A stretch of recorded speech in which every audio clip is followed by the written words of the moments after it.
I'll give you the real trick to booking gigs. When people flat out ask me how to book paid gigs, my first question back to them is, what kinds of gigs do you see yourself playing? I'm gonna share with you some of my insights on what types of gigs there are out there, how to book them, and how to prepare yourself to be able to book any kind of gig without having a manager or agent. For years, I made my living from booking my own gigs and playing music full time. And maybe more importantly, I've produced events and booked the acts myself. I'd say this video is gonna be mostly tailored to fellow small music acts, especially like singer-songwritery soloists like me. So let's get into it. My crystal ball says after watching this video, you will be very booked up with music. I think the first picture that comes into people's minds is like a music venue or something. But if you're trying to play music professionally, I wouldn't necessarily recommend those types of gigs. You can get booked at a music venue one of two ways. Either you have friends that are putting together a bill of music for the night and they invite you to be on the bill with them, or their promoter. And the other way to book at a music venue is if you're the producer and you put the bill together. Every music venue has one concern: can you bring the crowd? Even better if it's a drinking crowd. Not only is it your job to play the show, you only get paid if you also do the legwork of marketing the show and filling the venue. I wish that music venues could help bring a crowd, but 99% of the time, they don't. You must bring the crowd. And the venue can take $150 to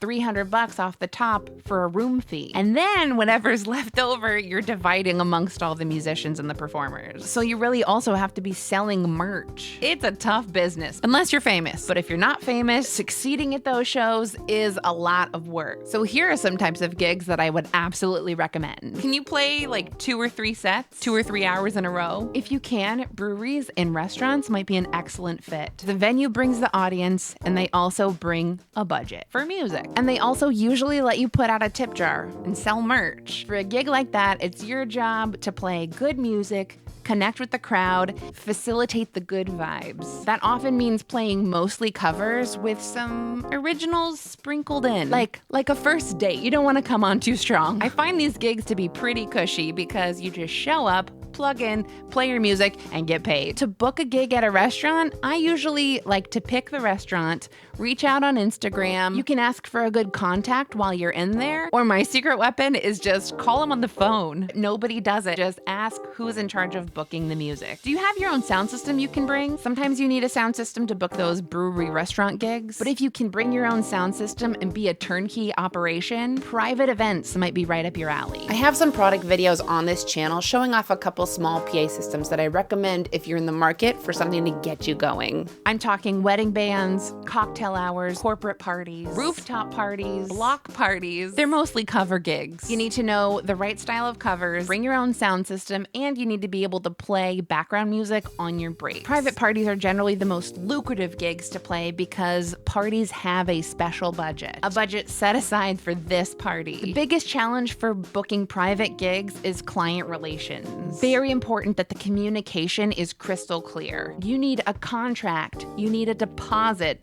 a cancellation clause, and a late payment clause. Even if the client seems really nice and trustworthy, even if the client is a friend of yours, in fact, especially if the client is a friend of yours, you need to get all the details in writing so there's no confusion. Both parties are happy because everybody's expectations are being fulfilled. We have a couple local agencies here in Seattle that book private gigs like this, and they often take care of those types of details, which is really nice. Or sometimes you have to know people personally that are at those organizations so that they call you when they need live music. It takes a while to break into the private event world because you either need to be known or you need referrals to do it, but the more you do, the easier it becomes. Jillian, hi!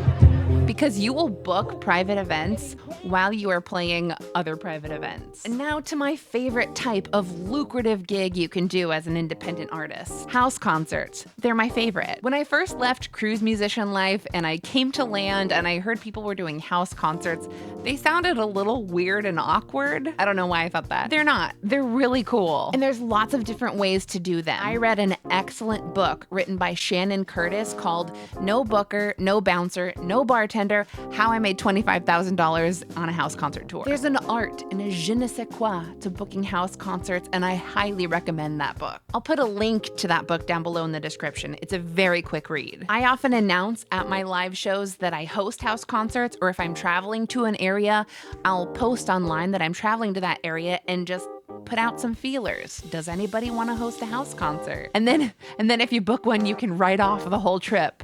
Some communities have their own house concert series that you just have to ask around to find them. But you're not responsible for inviting all the audience. It's the host that invites the audience. The host invites their community. They'll either put a suggested donation, or you can make it completely donation-based. You just want to make sure that they bring enough people to make it feel like a concert. Again, it's all in the book. And in that setting, I play mostly originals with maybe a couple choice covers. You get to know an entire community as that community at one time. Anyone in the Seattle area want to host a house concert? I've also done house concert style shows with an organization called So Far Sounds. You might have seen some of their videos on YouTube. You don't make as much money when you're going through an organization, but sometimes just having an organization take the burden of booking off of you frees up your time, which is also valuable. If you've made it this far, I'll give you the real trick to booking gigs. It's video. The more videos you have of you performing, the better. And once you've accumulated a small library of your performances, cut out the best highlights of those performances. You're gonna make a 90-second to 2 minutes long sizzle reel, highlights reel. Honestly, the shorter the better, because people don't have time. I don't have time.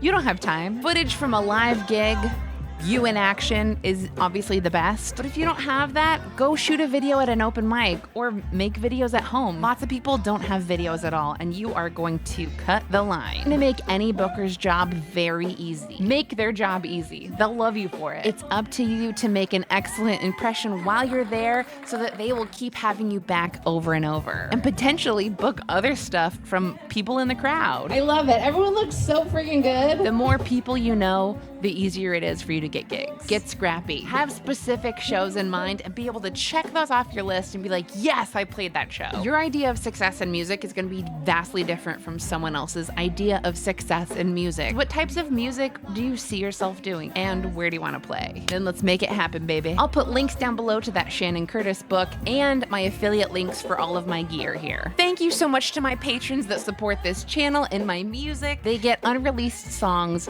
vlogs, and thank yous in my YouTube videos. And in this next video, I will show you the 5 steps to monetizing your music, even when you're not performing.